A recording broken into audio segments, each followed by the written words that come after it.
رب اشرح لي صدري ويسر لي أمري واحلل عقدة من لساني يفقهوا قولي رب زدني علما اللهم فقهنا في الدين اللهم بارك لنا في أوقاتنا اللهم أخلصنا لوجهك الكريم يا رب لك الحمد كما ينبغي لجلال وجهك ولعظيم سلطانك اللهم صل على محمد صلى الله عليه وسلم وعلى آل محمد صلى الله عليه وسلم الحمدللہ۔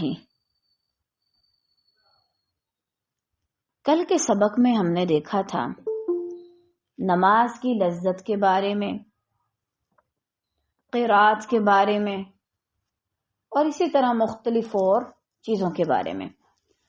الحمدللہ کو ہم ڈسکس کر رہے تھے، اسی سے انشاءاللہ ہم کنٹینیو کریں گے۔ بسم اللہ الرحمن الرحیم۔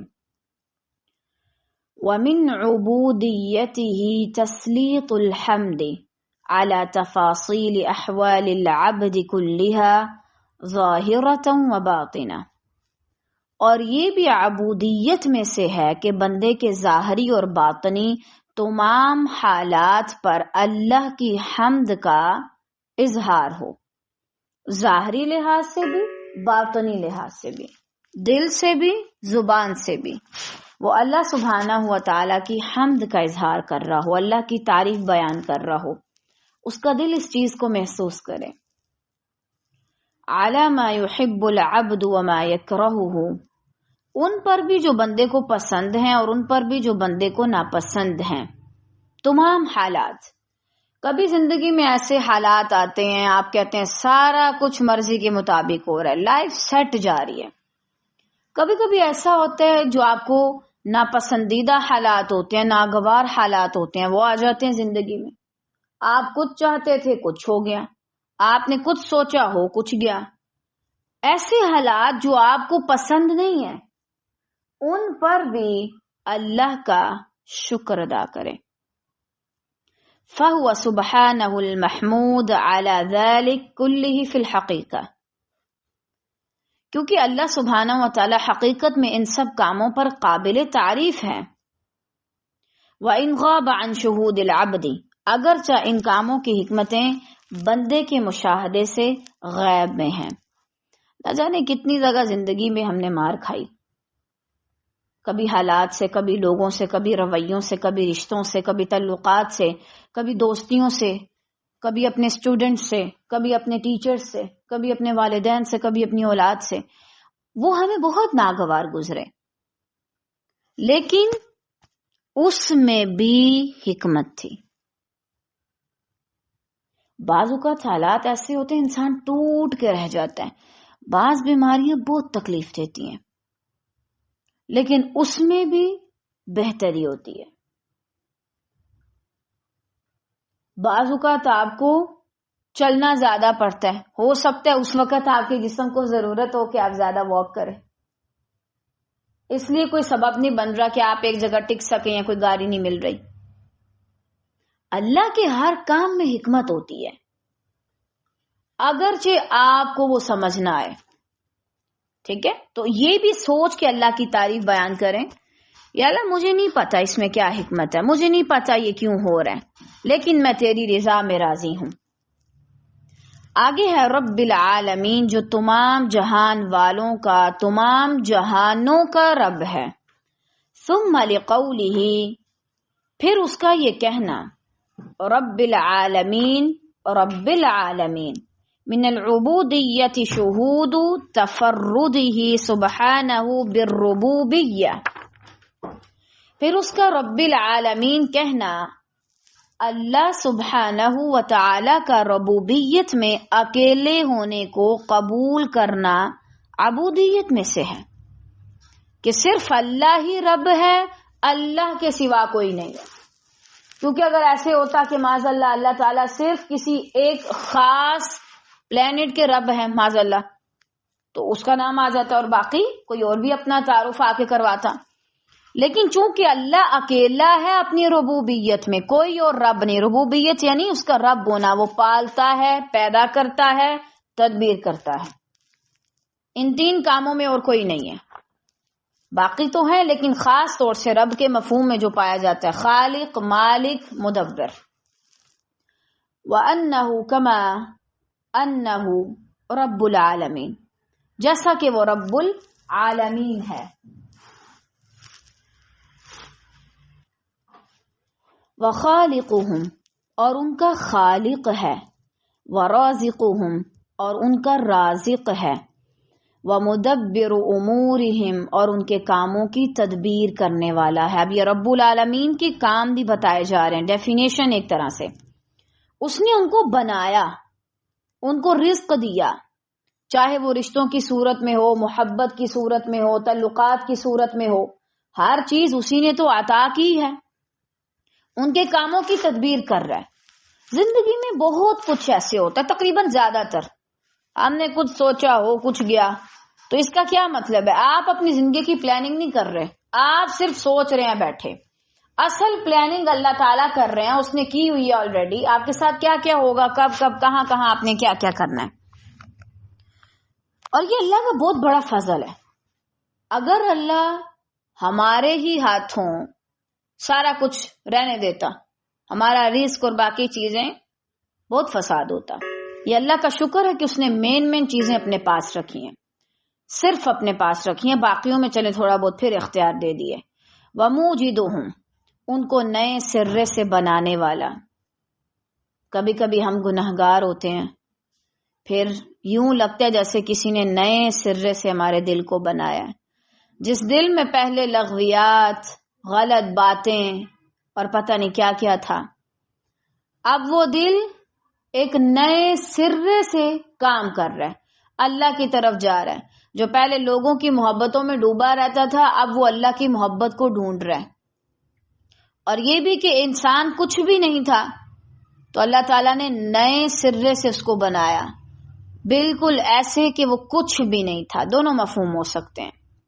وَمُفْنِيهِمْ، اور ان کو فنا کرنے والا. ایسا نہیں کہ ان کو ہمیشہ زندہ رکھے گا، وہ ان کو مارے گا بھی، یعنی مار دے گا جان سے. فَهُوَ وَحْدَهُ إِلَٰهُهُمْ، تو وہ اکیلا ہی ان کا الہ ہے. اگر خالق، رازق، مدبر سارا کچھ وہ ہے، پیدا کرنے والا اور فنا کرنے والا، تو پھر عبادت کے لائق بھی وہ اکیلا ہے. اگر آپ کو کسی کی عبادت کرنی ہے تو آپ صرف اسی کی کریں. وَمَعْبُودُهُمْ، اور ان کا معبود. وَمَلْجَأُهُمْ، اور مصیبتوں کے وقت ان کی جائے پناہ. عند النوائب، مصیبتوں کے وقت. اور ٹھکانہ بھی ہے، جب ہماری زندگی میں کوئی پریشانیاں آتی ہیں تو ہم کس کی طرف بھاگتے ہیں؟ اللہ کی طرف. اللہ کی طرف جاتے ہیں نا. اور اگر اللہ ہمیں تسلی نہ دے، اللہ ہمیں نہ سنبھالے، تو ہمارے دل کب کے پھٹ چکے ہوتے. فَلَا رَبَّ غَيْرُهُ وَلَا إِلَهَ سِوَاهُ، بس اس کے علاوہ کوئی رب نہیں اور نہ اس کے سوا کوئی الہ ہے. اللہ کے سوا نہ تو کوئی اور رب ہے کہ جو مجھے پال رہا ہے، مجھے رزق دے رہا ہے، میری تدبیر کر رہا ہے، اور نہ کوئی الہ ہے کہ جس کی میں عبادت کروں. اور آپ دیکھیں یہ سارا مفہوم سورہ الفاتحہ میں پایا جاتا ہے جو میں اور آپ پڑھتے ہیں. کیا ہم اس کو سوچتے ہیں؟ کیا سوچتے ہیں کہ اب میں اس کے پاس آئی ہوں جو میرے تمام کاموں کو کنٹرول کر رہا ہے، لہٰذا میں مطمئن رہوں، جائے نماز سے باہر کی دنیا کتنی بھی بگڑی ہوئی ہے میرے لیے، کچھ میرے اندر ٹوٹ گیا، خراب ہو گیا، اٹس اوکے، اللہ مجھے نئے سرے سے بنا دے گا. آگے ہے الرحمن الرحیم، بہت مہربان اور نہایت رحم کرنے والا. وَلِقَوْلِهِ الرحمن الرحیم عبودیت تخصها، اور اس کے الرحمن الرحیم کہنے میں بھی ایک عبودیت ہے جو اسی کے ساتھ خاص ہے، ایک عبادت. وَهِيَ شُهُودُ عُمُومِ رَحْمَتِهِ وَسَعَتِهَا لِكُلِّ شَيْءٍ، اور وہ ہر چیز میں اس کی رحمت تام اور اس کی وسعت کا مشاہدہ کرنا. کس کی؟ اللہ کی رحمت، اس کی وسعت کا مشاہدہ کرنا کہ وہ کتنا وسعت کرنے والا ہے. یعنی میری زندگی میں اس نے مجھے کتنا کھلا دیا ہوا ہے، کھلا مال دیتا ہے، کھلا رزق، کھلے رشتے، کھلی چیزیں، کھلی یعنی وافر مقدار میں، کھلم کھلا کسی کو دینا، وافر مقدار میں، کثیر تعداد میں، یہ معنی ہے اس کا. وَأَخْذِ كُلِّ مَوْجُودٍ بِنَصِيبِهِ مِنْهَا، اور ہر زندہ موجود چیز کا اس رحمت سے اپنا اپنا حصہ لینا. صرف انسان ہی نہیں، بہت سی اور بھی مخلوقات ہیں، بلکہ تمام مخلوقات، بہت سی اس لیے میں نے کہا ہمارے علم میں تو صرف کچھ مخلوقات ہیں اور اللہ جانے اور کون کون سی ہیں. تو ان سب کو بھی اللہ دے رہا ہے، کیا یہ اس کی مہربانی نہیں؟ اچھا کبھی کبھی جو چیونٹیاں ہوتی ہیں ان کے گھروں کو دیکھا کریں. میں بہت حیران ہوتی تھی کہ جب بارش آتی ہے تو ان کے گھر مٹ نہیں جاتے، پانی میں بہہ جاتے ہوں گے. اللہ تعالیٰ نے ان کو بھی ایسا سسٹم دیا ہوا ہے کہ وہ اپنے گھر چاہے وہ مٹی کے ہوتے ہیں سلامت رہتے ہیں، چاہے کتنی بھی بارش آ جائے. اور دیکھیں اللہ تعالیٰ کا رحم ہی ہے جس کی وجہ سے بارشیں ہو جاتی ہیں، ورنہ ہمارے کرتوت کیسے ہیں. ایک روایت میں آتا ہے نا کہ اگر باقی جانور نہ ہوتے تو جس طرح انسان کرتے ہیں نا اعمال، قحط پڑتے یہاں پہ، لیکن باقی مخلوقات بھی، ان بیچاروں کا کیا قصور. تو یہ اللہ تعالیٰ کی مہربانی اور اس کی رحمت ہے. اور حتیٰ کہ اللہ تعالیٰ نہ صرف جانوروں کو بلکہ ان کو بھی دیتا ہے جو اس کو نہیں مانتے، جنہوں نے کبھی ایک بار اس کا نام نہیں لیا. تو یہ اس کی رحمت کی وسعت ہے. لہٰذا اگر کوئی اللہ کو پہچان لے تو پھر وہ کیوں محروم رہے؟ جب اللہ تعالیٰ کافروں کو دے رہا ہے تو مسلمان اور مومن اللہ کو ماننے والے کیوں محروم رہے؟ وَلَا سِيَّمَا الرَّحْمَةُ الْخَاصَّةُ الَّتِي أَقَامَتْ عَبْدَهُ بَيْنَ يَدَيْهِ فِي خِدْمَتِهِ، خاص طور پر وہ رحمت جس نے اس کے بندے کو اس کے سامنے اس کی خدمت میں کھڑا کر دیا ہے. یہ اللہ کی خاص رحمت ہے.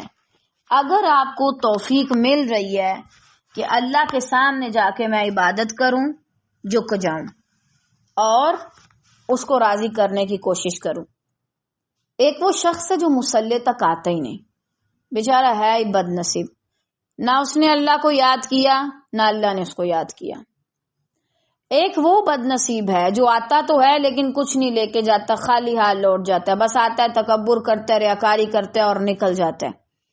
ایک وہ خوش نصیب شخص ہے جو آتا ہے اور واقعی اللہ کی رحمت خاص لے کر کے جاتا ہے. یناجیہ بکلامہ، وہ اس کے کلام کے ذریعے اس سے سرگوشی کرتا ہے اللہ سے.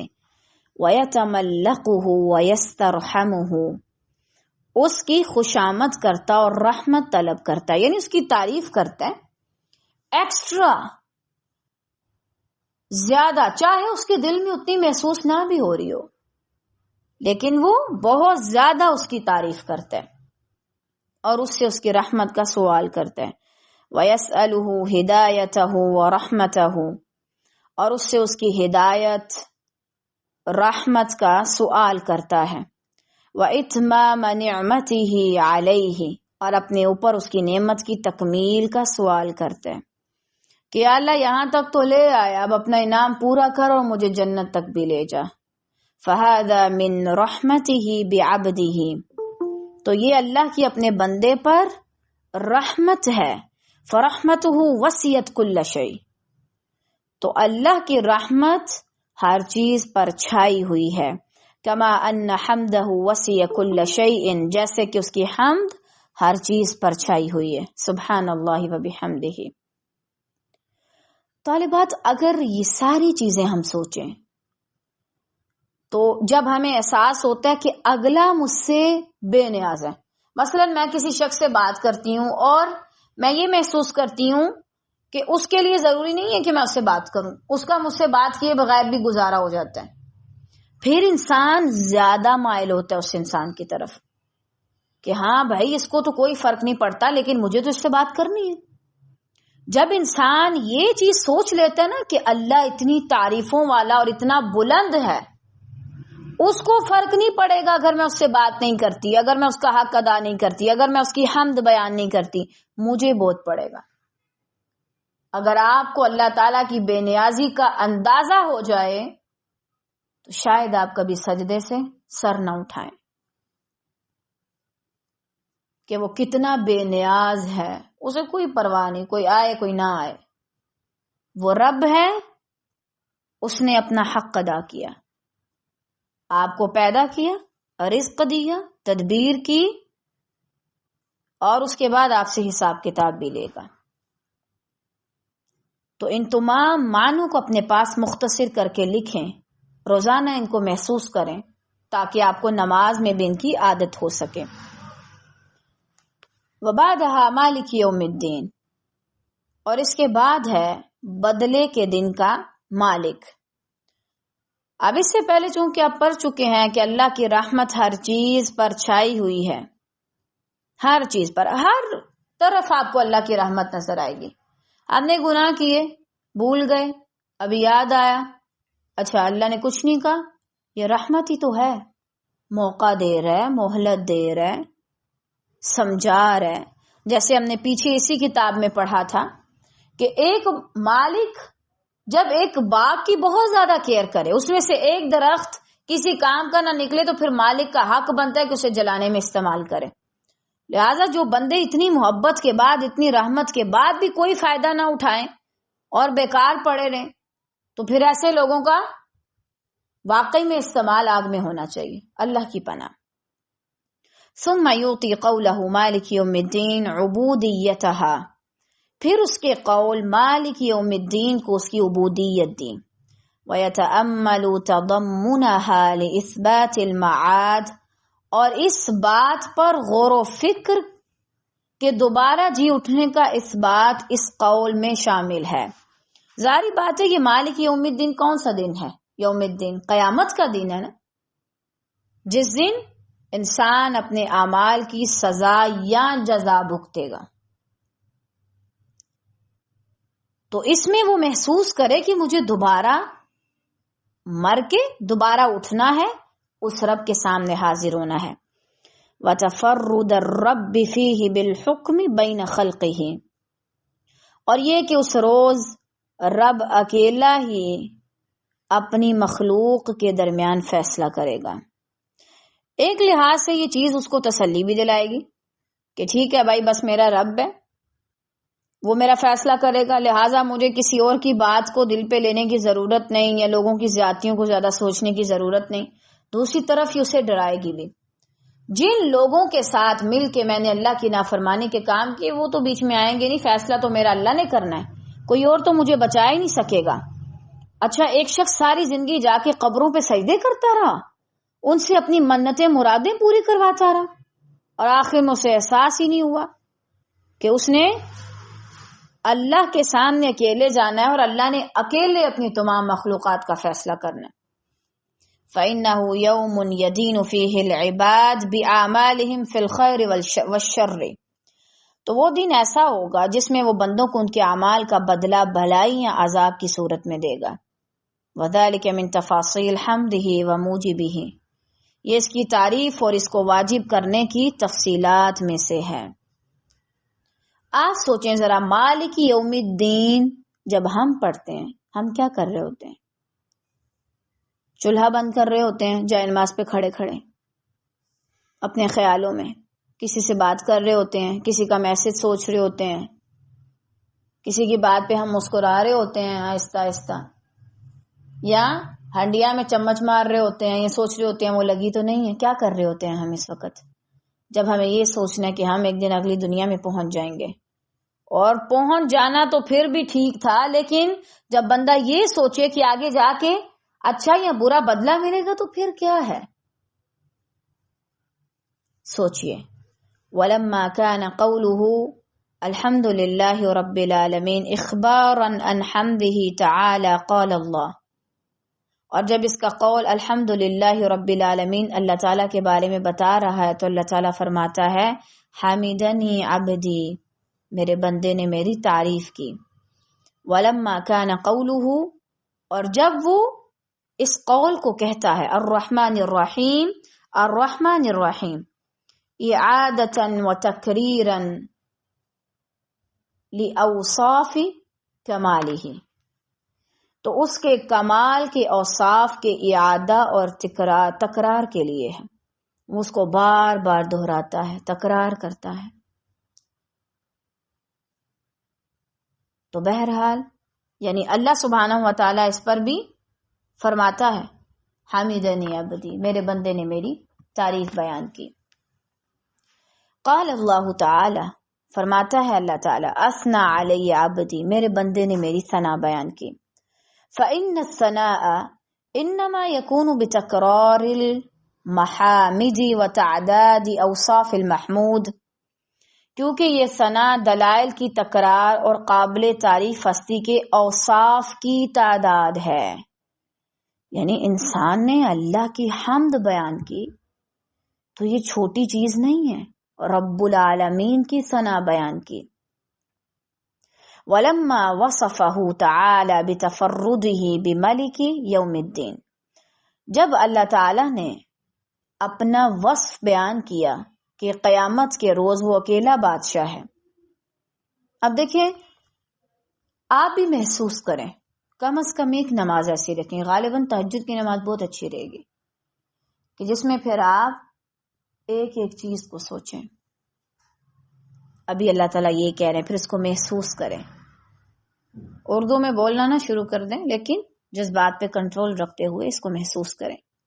وَهُوَ الْمَلِكُ الْحَقُّ الْمُتَضَمِّنُ لِظُهُورِ عَدْلِهِ وَكِبْرِيَائِهِ وَعَظَمَتِهِ وَوَحْدَانِيَّتِهِ وَصِدْقِ رُسُلِهِ،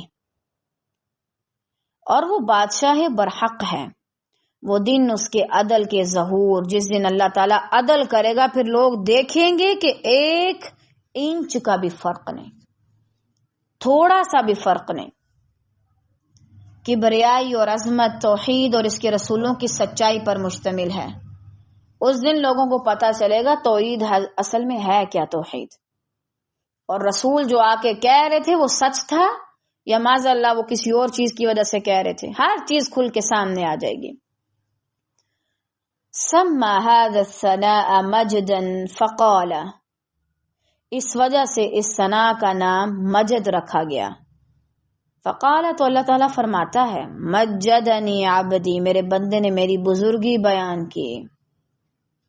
فإن التمجید هو الثناء بصفات العظمة والجلال، کیونکہ تمجید عظمت اور جلال کی صفات کے ساتھ ثنا بیان کرنا، یعنی ٹوٹلی اللہ تعالیٰ کی تعریف ہر طرف۔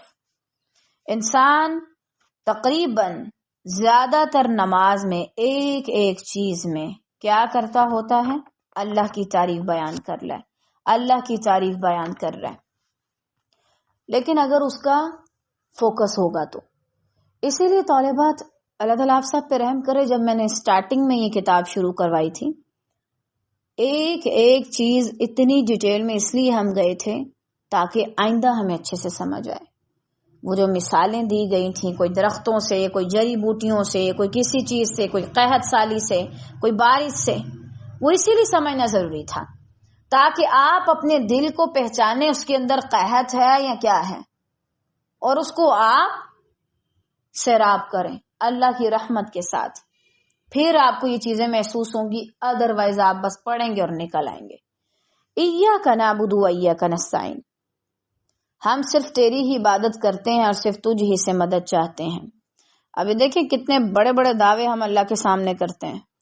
اللہ کے سامنے اتنے بڑے بڑے دعوے کر کے کیا پھر ہمارے لائق بنتا ہے کہ ہم وہاں سے جائے نماز سے نیچے قدم رکھتے ہی دنیا والوں کے سامنے جائیں اور جا کے یہ رویہ شروع کر دیں، ایسا بیہیو شروع کریں کہ بس ہم آپ کے بنا مر جائیں گے، ہمارا آپ کے بنا کوئی ہے ہی نہیں، ہم تو اکیلے ہیں، تنہا ہیں۔ اللہ کے سامنے دیکھو تم نے دعویٰ کیا کیا ہے، جو مالک یوم الدین ہر چیز کا اکیلا فیصلہ کرے گا، کیا وہ جو خالق مالک مدبر سب کے کام ایٹ اے ٹائم کر رہا ہے، وہ تمہیں سنبھالنے سے تھک جائے گا معاذ اللہ؟ جب آپ اللہ تعالیٰ کو اپنا سب کچھ مانیں تو پھر لوگوں کے سامنے جا کے لاوارسوں والا رویہ اختیار نہ کریں کہ ہمارا کوئی نہیں ہے، اچھے سے رہیں۔ فَإِذَا قَالَ، پھر جب بندہ کہتا ہے إِيَّاكَ نَعْبُدُ وَإِيَّاكَ نَسْتَعِينُ، انتظر جواب ربه له، تو اپنے رب کے جواب کا انتظار کرے. هذه بینی و بین عبدی ولعبدی ما سأل، یہ میرے اور میرے بندے کے درمیان ہے، اور میرے بندے کے لیے وہی ہے جس نے مانگا. یعنی میرے بندے نے میری اتنی تعریف بیان کی، اب اس کے بعد میرا بندہ کہہ رہا ہے کہ یا اللہ میں صرف تجھ سے مانگتا ہوں. اب میرا بندہ جو مجھ سے مانگے گا میں اسے دوں گا. اب مانگو میرے بندے، کیا مانگتے ہو؟ ہم وہی چیزیں مانگتے ہیں جو ہمیں اللہ سے دور کر رہی ہوتی ہیں، حرام تعلقات اور اس طرح کی چیزیں. فلاں مل جائے بس مجھے کسی طرح سے، فلاں سے شادی ہو جائے میری، فلاں نہ چھوڑے بس مجھے. اللہ جیسے بادشاہ کے سامنے جا کے آپ کیا گسی پٹی دنیا کی چیزیں مانگتے ہیں؟ کچھ لوگ ہوتے ہیں جن کو اللہ سے سب کچھ چاہیے ہوتا ہے، اور کچھ ایسے ہوتے ہیں جن کو اللہ سے صرف اللہ چاہیے ہوتا ہے، اس کی محبت، اس کی قربت. تو آپ کیا ہیں؟ جو رب سے سب چاہتے ہیں یا رب سے رب کو چاہتے ہیں؟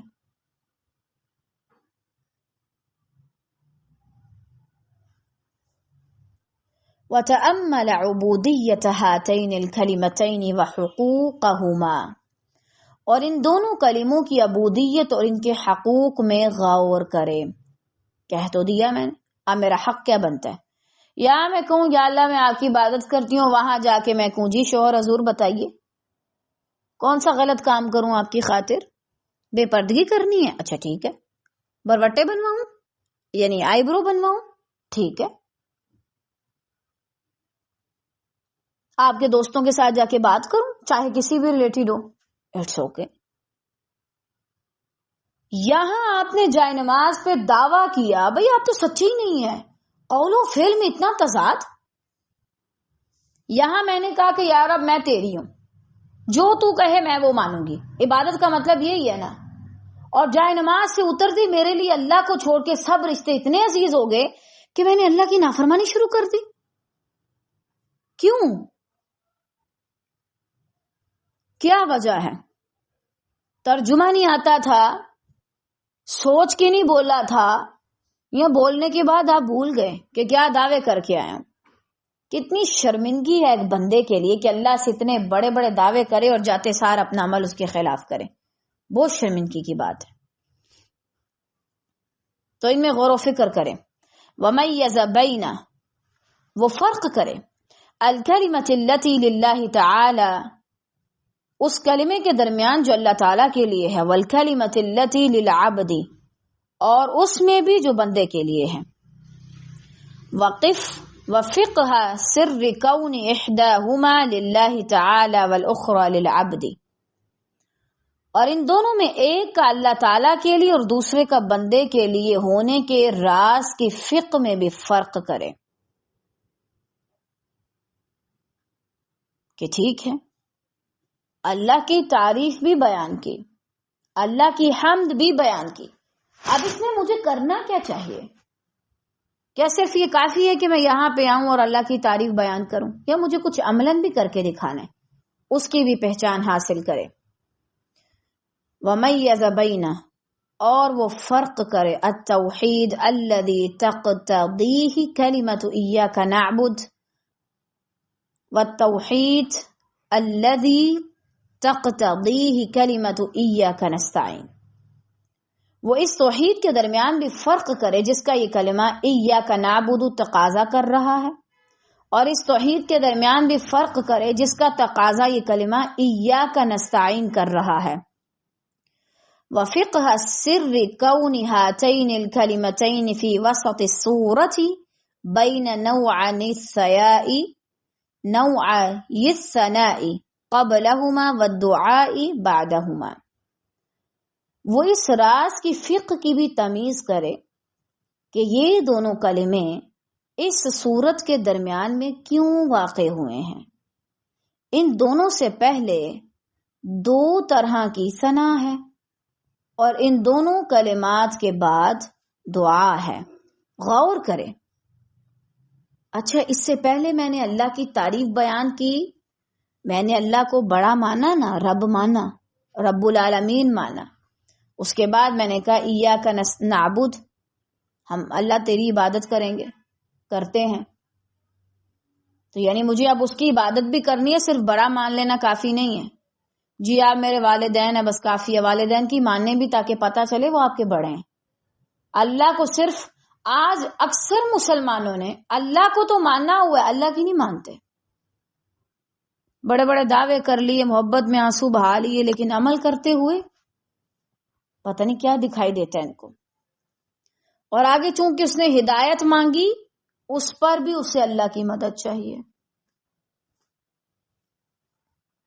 وفقہ تقدیم ایاک نعبد علی ایاک نستعین، اور ایاک نعبد کو ایاک نستعین پر مقدم کرنے پر فقہ پر غور کرے. یعنی یہ مقدم کیوں ہے؟ پہلے عبادت ہے، بعد میں مدد کا آیا ہے. اس کا کیا مطلب ہے؟ وتقدیم المعمول علی الفعل مع ان الاتیان به مؤخرا او اجز واخسر، اوجز واخسر. اور یہ کہ مفعول کو فعل سے پہلے کیوں لایا گیا، گرامر کے لحاظ سے بتا رہے ہیں، حالانکہ اس کو بعد میں لانا زیادہ مختصر تھا. وسر اعادت الضمیر مرتن بعد مرتن، اور ضمیر کو بار بار لانے کے راز میں بھی غور کریں. ایاک نعبد و نستعین ہو سکتا تھا نا، لیکن ایاک نعبد پھر تاکید کے لیے و ایاک نستعین، خاص تیری ہی عبادت کرتے ہیں، خاص تجھ سے ہی مدد مانگتے ہیں. اچھا طالبات، اس میں نا ایک کانسیپٹ ہے جو ہمارے ہاں عجیب پایا جاتا ہے، ہمیں اسے درست کرنے کی ضرورت ہے. وہ کیا ہے؟ فرسٹ آف آل ہم سمجھتے ہیں کہ یا اللہ ہم تیری عبادت کرتے ہیں لہٰذا تو ہماری مدد کر، میرے جتنے بھی کام خراب میں سارے سنوار دے. بالکل ہم اللہ سے کہیں گے، ہمارا اللہ کے علاوہ کون ہے؟ کوئی بھی تو نہیں. لیکن ایاک نستعین کا معنی کچھ اور ہے. عموماً آج کچھ علماء اس کو ڈسکس کرتے ہیں، لیکن اللہ تعالیٰ رحم فرمائے امام ابن قیم رحمہ اللہ پر، انہوں نے شاید یہ نقطہ پہلی بار نوٹ کیا اور انہوں نے اپنی کتاب میں لکھا، اور شاید جو اسکالر بتاتے ہیں وہ انہی کی کتاب سے پڑھنے کے بعد بتاتے ہیں.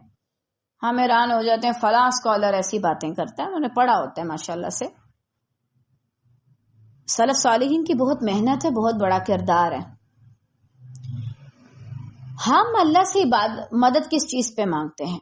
یعنی یا اللہ میں تیری عبادت کرتی ہوں، اس عبادت کو کرنے پر، اس عبادت پر استقامت مجھے حاصل ہو، اس کے لیے میں تجھ سے مدد مانگتی ہوں. اب آپ دیکھیں گے کتنی بڑی غلط فہمی ہے ہمارے یہاں. شرط لگاتے ہیں یا اللہ تیری عبادت کرتی ہوں لہٰذا تو میرا ہر کام کر دے، معاذ اللہ حکم کرتے ہیں ایک طرح سے. نہیں، اس کا مطلب یہ ہے کہ یا اللہ میں تیری عبادت کرتی ہوں، اس عبادت کے کرنے پر تو میری مدد کر، میں تیرے لیے نماز بھی پڑھ سکوں اور اچھی پڑھ سکوں، روزے رکھ سکوں، حج کر سکوں، میرے پاس اچھی صحت ہو، تیرے دین کا کام کر سکوں، برے کاموں سے باز رہ سکوں، پردہ کر سکوں، غیبت سے بچ سکوں. ان چیزوں پہ ہم اللہ سے مدد مانگنے جاتے ہیں، جبکہ ہم وہاں جا کے صرف اپنے دماغ میں پیسہ پوسا لے آتے ہیں. یہ پیسہ، یہ حسن، یہ تعلقات، یہ محبت کی شادیاں اور پتہ نہیں کیا کیا. آئندہ کی بار جب آپ وَإِيَّاكَ نَسْتَعِينُ کہیں تو اپنے دماغ میں ایک بار سوچیں کہ ہاں میں عبادت کرنے پر اللہ سے مدد مانگ رہی ہوں. کبھی کبھی مشکل لگتا ہے انسان کو، ظہر کی نماز ہے اتنی لمبی ہے، تھکی آئی ہوں اب پڑھوں، اچھا اتنی تھک گئی ہوں، عشاء کی نماز اب پڑھوں. اللہ سے مدد مانگو کہ یار میری مدد فرما، میں یہ کام اچھے سے کر سکوں، خوبصورت انداز میں کر سکوں. ہمارے ہاں دیکھیں ہم اللہ سے عبادت پہ مدد مانگتے ہی نہیں، یہی وجہ کہ ہمیں عبادت کرنی نہیں آتی. کبھی آپ نے اللہ سے دعا کی ہے کہ اللہ میری توحید سیٹ رہے، میری توحید میں کوئی گڑبڑی نہ آئے؟ دن میں لاکھ طرح کے لوگوں سے میرا پالا پڑتا ہے. ایسے نہ ہو کہ ان کے ساتھ رہنے کی وجہ سے میں آپ کے حق میں کمی کر دوں. نا، کبھی مانگا ہی نہیں. ہم سمجھتے ہیں بس پتہ نہیں کتنی کوئی عبادت کر دی، پہنچی ہوئی سرکار بن گئے ہم، یا اللہ بس میری مدد کر دے. یہ ہم شرط لگانے نہیں جاتے، مدد لینے جاتے ہیں کہ یار اب مجھے عبادت کرنی ہے آپ کی اور اس پہ میری مدد کریں. پہلے لوگ شاید یہ جملہ عبادت میں مدد مانگنے کے لیے کرتے تھے، یہی وجہ کہ وہ راتوں کو بھی عبادت کر لیتے تھے. اور ہم یہ جملہ صرف دنیا کے لیے مانگتے ہیں، پڑھتے ہیں. یہی وجہ ہے کہ ہم مصلی پہ جا کے بھی صرف دنیا جوگے رہتے ہیں. دنیا دنیا دنیا، بہت بڑا فرق ہے. شاید یہی وجہ ہے. پرانے لوگ اس لیے ہم سے عبادات میں آگے تو ہم اس لیے زیادہ پیچھے ہیں. ہم سمجھتے ہیں نماز پڑھ لی بہت بڑا احسان کر دیا میں نے کوئی اللہ پہ. معاذ اللہ، اللہ اگر کچھ بھی نہ دے مجھے اور آپ کو، اس نے یہ جو ہمیں جسم دے دیا نا، اعضاء اور وسائل دے دیے، یہی بہت بڑی چیز ہے.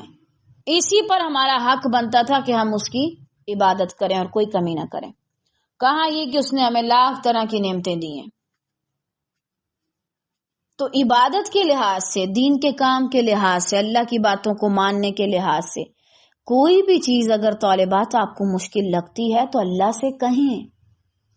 یا اللہ پڑھنا مشکل لگتا ہے، یا اللہ آپ کے بارے میں جو مثالیں پڑھتی ہوں قرآن مجید میں، جو آپ نے مثالیں دی ہیں ہدایت کے بارے میں، یا اللہ مجھے سمجھ نہیں آتی. تھوڑا سا مشکل سبق آ جائے میرا دماغ گم جاتا ہے. یا اللہ اتنی چیزیں ہیں، یا اللہ مجھے سمجھ نہیں آتا دین دنیا کو کیسے مینج کروں. ڈسکس تو کریں اللہ سے، مدد تو مانگیں. مدد مانگتے نہیں اور بیٹھ جاتے ہیں. پھر یہی وجہ کہ آپ کو بٹھا دیا جاتا ہے، کسی کام کے نہیں رہتے. ہم کبھی بھی اللہ کی مدد کے بنا اس کی عبادت کو اچھے سے نہیں کر سکتے. جب آپ ایک نماز اچھے سے پڑھ لیں تو لازم ہے کہ آپ کو فکر ہو اور آپ اسی مصلی پہ بیٹھ کے اللہ سے یہ دعا کر کے پھر اٹھیں، یا اللہ اگلی نماز کے لیے توفیق دینا کہ وقت پہ آ جاؤں. کام بہت ہیں یا اللہ، کچن میں بھی اور باہر بھی اور پڑھانے کے بھی اور پڑھنے کے بھی، اور بہت زیادہ کام ہے میرے. اللہ تعالیٰ میرے وقت میں برکت دینا، مجھے توفیق دینا، میں فٹافٹ آ جاؤں خیر سے. کبھی اگر ٹائم کم ہو پھر بھی اللہ تعالیٰ سے بات کریں، یا اللہ آج بہت سے کام پڑے ہوئے ہیں لیکن آپ کا شکر ہے آپ نے مجھے نماز پڑھنے کا ٹائم دے دیا، ابھی دیکھیں میرے اتنے کام پڑے میں کیسے کروں. اس طریقے سے اللہ تعالیٰ سے بات کریں. پھر دیکھیے گا آپ کی زندگی کیسے بدلتی. کبھی اصل میں رب کا معنی مفہوم پہچانے تو آپ کی زندگی سنور جائے، آپ کی عادتیں سنور جائیں. ابھی چونکہ آپ نے صرف وہاں ایک وہ منتیں پورے کروانے کے لیے رکھا ہوا ہے، بس کہ جاؤں اور جا کے منتیں پوری کرواؤں.